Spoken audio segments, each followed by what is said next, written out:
Hello, welcome back to Press TV's live coverage of the terrorist attacks that have happened in Paris. Well, joining us for the analytical part of this live coverage, we have Ken O'Keefe, former U.S. Marine, who joins us in the studios here in the capital, Tehran, and Rodney Martin, who's a former U.S. congressional staffer, who joins us from L.A., Los Angeles. Thank you, gentlemen. Ken O'Keefe, I'll start with you. This should, I would think, be a warning signal to some of the countries supporting the terrorists in the war in Syria, in particular the U.S., Turkey, and Saudi Arabia. Yes, well, I hope actually that it's even more of a wake-up call for us to realize that we are ISIS, that the Western governments that are in bed with Saudi Arabia, who is the primary funder of ISIS, along with Qatar and other Gulf states, we not only provide the political cover and military assistance to Saudi Arabia while it slaughters innocent people in Yemen, but we also provide the cover for them to go ahead and do their dirty dealing with these psychopaths who are running around Syria and other parts of the world as well, Iraq. Let us remember that before the United States invaded Iraq, there was no al-Qaeda in Iraq. Look at it today. Let us also remember that when Gaddafi was in power in Libya, there was very little al-Qaeda. And in fact, now we look at it, and it's an absolute basket case full of these operatives. And we look to Syria as well as yet another example of where these problems were actually quite under control in terms of al-Qaeda. In fact, Bashar al-Assad was assisting the United States, this is all on record, in a very meaningful way. In fact, many of the tortures that were being carried out were being done by Bashar al-Assad, or at least his regime, in order to extract information from people that we were supposedly fighting.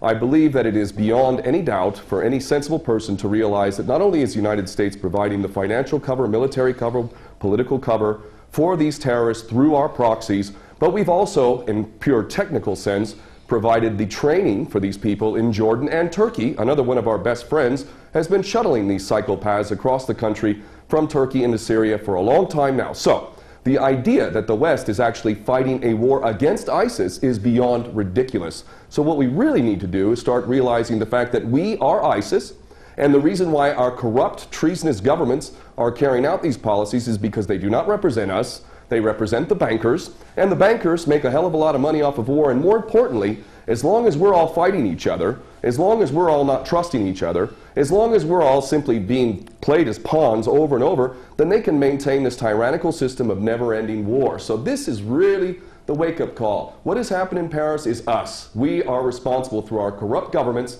for all of these policies, and even if these individuals who carried this out are not directly working for Mossad, CIA, ISIS, Al-Qaeda, all the same thing, even if they did this organically of their own volition, believe me, that is exactly what our so-called governments want. That is what the policy that we've been fostering over and over. And quite frankly, if we're to look at ISIS, ISIS stands for Israeli Secret Intelligence Service. They never attack Israel, and that in itself also tells you a lot about who these individuals are.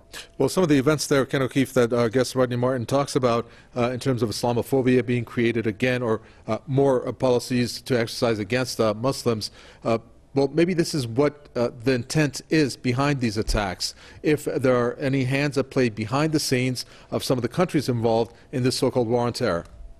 Well, indeed, that's the case, and it's just more of the same now, isn't it? Now, I'm a non-Muslim, and I am angry at the way Muslims have been portrayed around the world. I have lived in Muslim lands, and I have experienced some of the greatest hospitality and generosity that you will ever experience, and yet Muslims in general are being associated with this monstrosity, this most recent monstrosity known as ISIS, which again I say is Israeli Secret Intelligence Service, and also Al-Qaeda previous to that, Al-Nusra Front.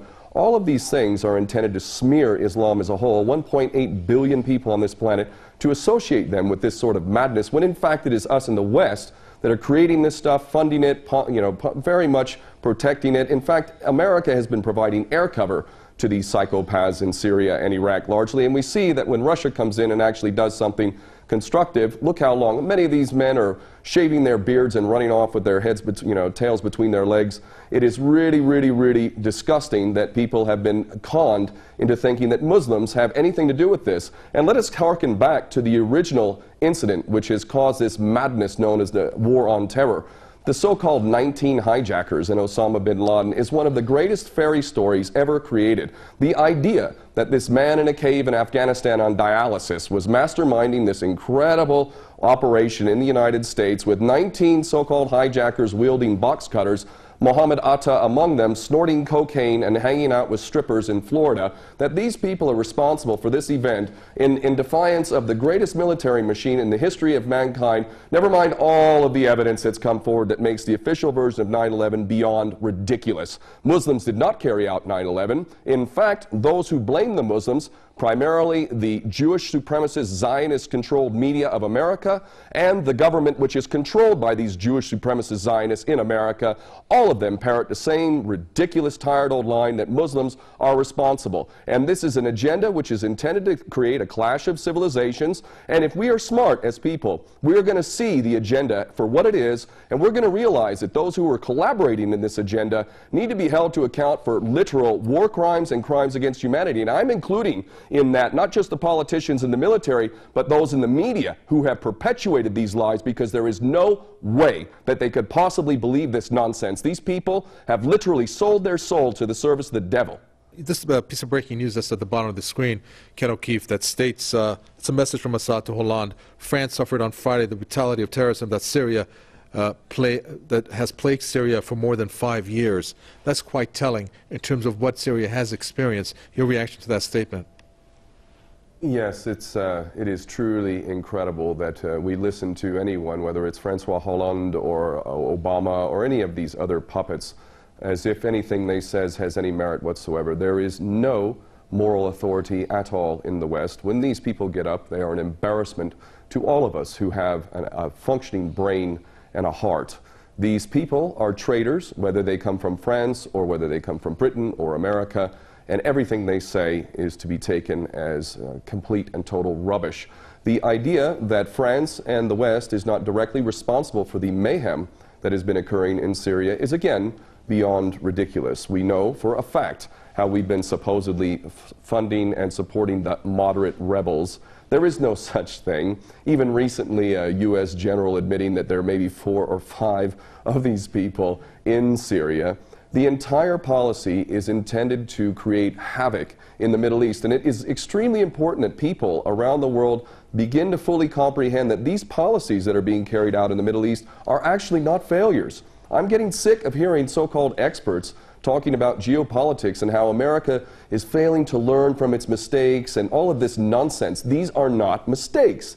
These are intentional policies to wreak havoc, to sow the seeds of sectarian hatred. Again, let me cite the fact that before we took Saddam Hussein out in Iraq, there was no Al-Qaeda in Iraq. Also, when we played this game in Libya, there was no such thing as ISIS and all of this madness that's going on in Libya today. Syria, again, while it had its problems, and it certainly had its human rights abuses, most definitely did not have the problem that it has today. Every country that we touch by Western policy, every country that we touch in the Middle East is full of these monsters. Let's look to Iran, the country that we claim to be the biggest threat to everyone, the Israeli Jewish supremacist agenda, which constantly tells us that Iran is the big threat to the world and that it wants to wipe Israel off the map. Let's look at Iran. Let's look how many attacks by Al-Qaeda and ISIS are occurring here. Let's look at how Iran has been fighting MEK, a true terrorist force that has killed over 20,000 people